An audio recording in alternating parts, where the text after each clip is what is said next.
apparently there's a casino going on, so everybody's like obsessed with the casino. Nobody's even eating their dinner. So it's gonna be rough. We have 2 hours left.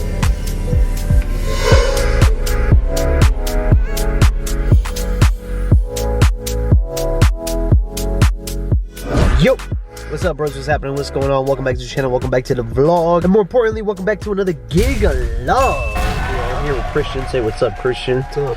This is Christian's first event in a long time. Christian's been off. You know how it is. January is slow. Today is a decent sized package. We have a lot of stuff, but it's not a conventional kind of party because it's a fundraiser. So more or less, we're just going to be providing background music while the people from this company try to finesse their guests to give some money. It is for a good cause. This is for health, so it's for a good cause. We're actually at a familiar venue. If you guys remember, I actually just did a photo booth gig log not too long ago at this exact same venue. I wasn't DJing, however, that does change today because I am going to be DJing. We are back here at the Eagle Oaks Country Club. Look at that badass eagle. How cool is that? It's made out of solid gold. Country Club Live. We have a ton of stuff. We are doing TVs because they're going to be displaying all their sponsors on the TVs. So the sponsors are going to be scrolling across the whole night on the TV. We're also taking care of cocktail hour and the actual party. It feels weird calling it the reception, but the actual fundraiser, which will be 4 hours. So 5-hour event. That's pretty much it. The biggest thing is the TVs. TVs are sometimes a little bit of a pain because we have to run cables and whatnot. Besides that, it should be pretty straightforward. Let's do it. All right, here we go. Let's do it.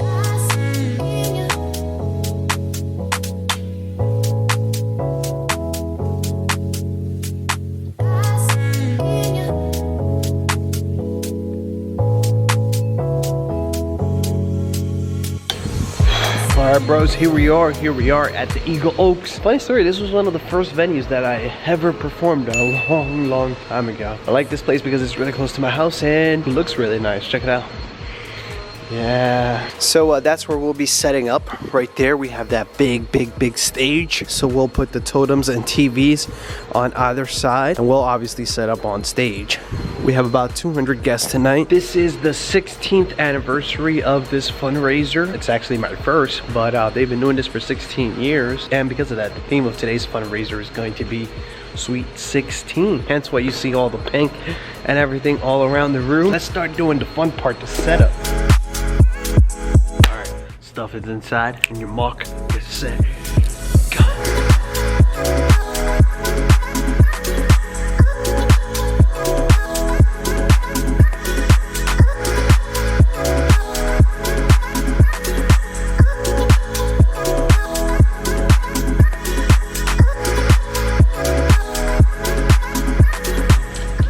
Alright, bros, today we're going to be trying something different with the monogram. We're going to be projecting a monogram, and we're going to be using a projector as opposed to an actual Gobo projector, if you will. We're going to be using a traditional like movie projector, PowerPoint projector. We're going to use this mount. This is a mount from Colorado Sound and Light, and the way this mount works is it basically goes on top of a tripod. And we're going to be using this stand. This is a gravity stand. We're going to mount this on top here. And then we're going to be using this Epson projector here. We put the logo on this little USB thingamajig. We're going to go right into the back and we're going to project out to a wall. And that pole mount that I just showed you comes with this piece here on the bottom that you'll connect to your projector. There's multiple types of projectors and most of them have different bottoms. This mount will work with a ton of different projectors. So we're going to mount it right here. Now all we got to do is power it and shoot it out. Make sure that our focus is correct and all that. The cool thing about this is that we can use a remote control as opposed to having to reach up high and pulling the knobs. And that right there is the final product.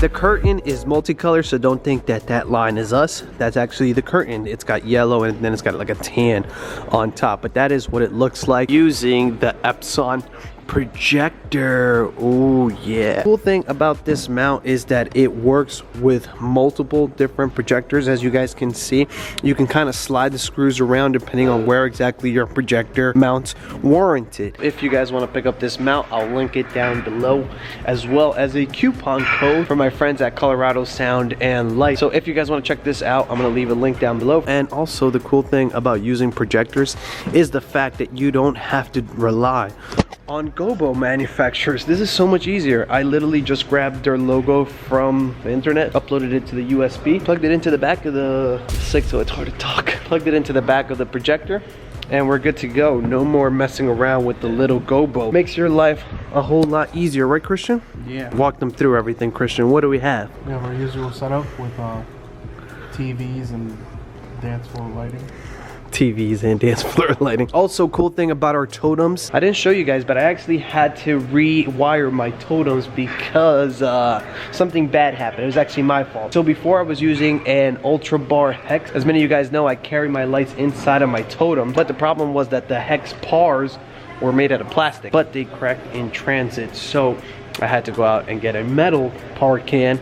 So now we're using the 5P hex. This is made out of metal, and we've been using it for about 3 months now, and no issues whatsoever. The other one, RIP, it's dead. Where I'm actually gonna be making a video on how to fix it. We use these little mini global truss mounts that hold the power can. Now, something that's a little bit different is that we're shooting down, not up. You can't really tell a difference, and the reason we're doing this is because the top plate always stays on, so it actually kind of protects these little baby mini clamps. They hold it really well. As you guys can see, I'm putting a lot of force on it and it's not moving whatsoever. This is the setup right here. We of course have the 2 focus spots up there. We have the 2 TVs, 50 inches. We have our facade, we have our speakers, and that's pretty much it. This is what it looks like. The venue does have some uplighting around. Very nice. I might have to bring down the pink on that because it looks a little bit harsh as opposed to theirs. It looks like they're going with the lighter pink, so I'll bring that down in just a little bit. We have our setup.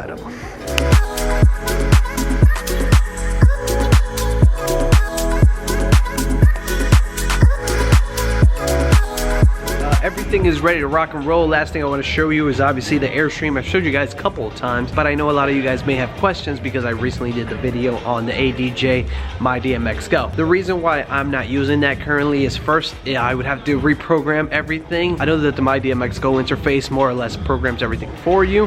However, I've already taken the liberty to program my stuff, and I like it. Also, another thing that I want to mention as far as the My DMX Go interface is the fact that the My DMX Go does not have Wi-Fi, and that's something that I do use a ton. All of my uplights are all Wi-Fi. They're all ADJ element hexes, and I would need to get a separate router to transmit that Wi-Fi signal to control those lights, and that's something that I don't want to do. That's the reason why I'm sticking with the Airstream DMX for now. For smaller events, I might be using the My DMX Go. In the future, look forward to a comparison video between the My DMX Go and the Airstream DMX. Airstream DMX works great. As you guys can see, we have red, we have green, we have blue, white, amber, UV, whatever you want. We also have strobes, if you guys can see that there. We have dance floor colors. You probably can't make that out very well, but the dance floor is changing colors, believe that. Airstream DMX works great. Cocktail is happening right now. There's a VIP cocktail. We're not in that right now, but we do have music playing back there. Guests should be arriving inside of this ballroom at 7 o'clock. It's 6:10 right now, so we get to hang out for a little bit. Besides that, that's it. Wish me luck.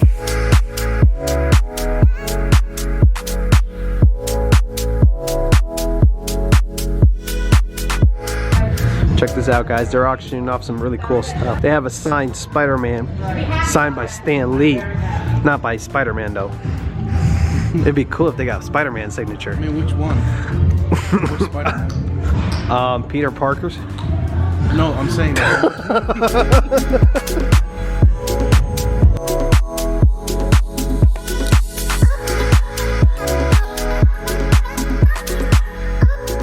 Update on the party.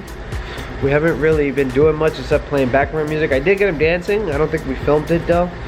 It was very little dancing, very little. I was getting nervous because I was like, oh man, when is everything happening? Apparently there's a casino going on, so everybody's like obsessed with the casino. Nobody's even eating their dinner. So it's gonna be rough. We have 2 hours left, which does give me some time to get them dancing. Goal is to get them dancing. If we don't get them dancing, then it's bad. We got them dancing once, but now we need to like quadruple that. Hopefully the casino doesn't mess us up too much. The casino ends at 10:30 and we end at 11. So we don't have much time left. Right now, it's officially dinner time. Is this a surf and turf? I think it's steak and lobster.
Alright, and another one is officially in the books. Not gonna lie to you bros, this one was a little bit of a tough one. Not in the sense that it was a hard gig to do, it was just in the sense that it was hard to compete with the casino. It was me versus the casino versus the auction. So there were 3 different rooms and all of them were totally open. So there were some people in the auction room, there were some people in the casino, and then obviously there were some people in the ballroom. And that proved to be quite a bit of a challenge when it came time for dancing. However, I was able to get them dancing, not the packed dance floor that I would have wanted.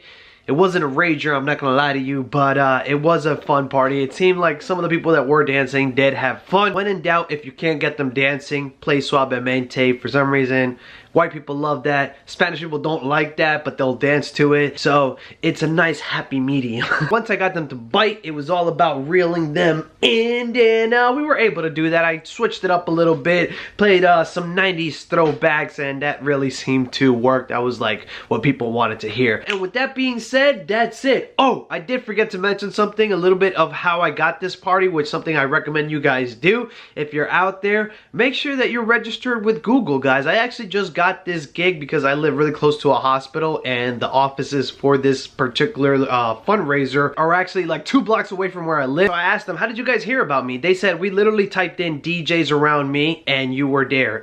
So your pro tip of the day is make sure you registered your business with Google and make sure you get those reviews. Reviews are very important. And if you get any gigs doing that, make sure you send me a commission check in the mail. I'll be on the lookout for it. One more announcement that I do want to make, guys, is I need your money. I mean, I need your help. YouTube has teamed up with a company named Teespring, which is a company that makes t-shirts. And well, they asked me to submit some designs. And if you guys buy a shirt, I get $5. In all seriousness, guys, if you do want to support the channel, it really does help. Every little bit does help since I'm doing this full time now. Every little bit of income that I can get really helps out and it keeps these videos coming. So if you want to support the channel by buying a t-shirt, please check them out. I made a bunch of different designs. If you have any ideas of any designs you think I should make, let me know down in those comments below, and I'll see if I can make it happen. I'll leave a link down in the description of this video, as well as the purchase links for all the equipment that we talked about in this videos. If you have any additional questions, comments, or concerns, don't hesitate to ask me down in those comments below. I'll be sure to respond to you guys. Like this video if you like this, subscribe if you're new around here, and if you really want to help me out, don't forget to turn on that bell so you can be notified next time we do another gig log. Signing off, your boy homie DJ Barr. Stay awesome, bros. Peace.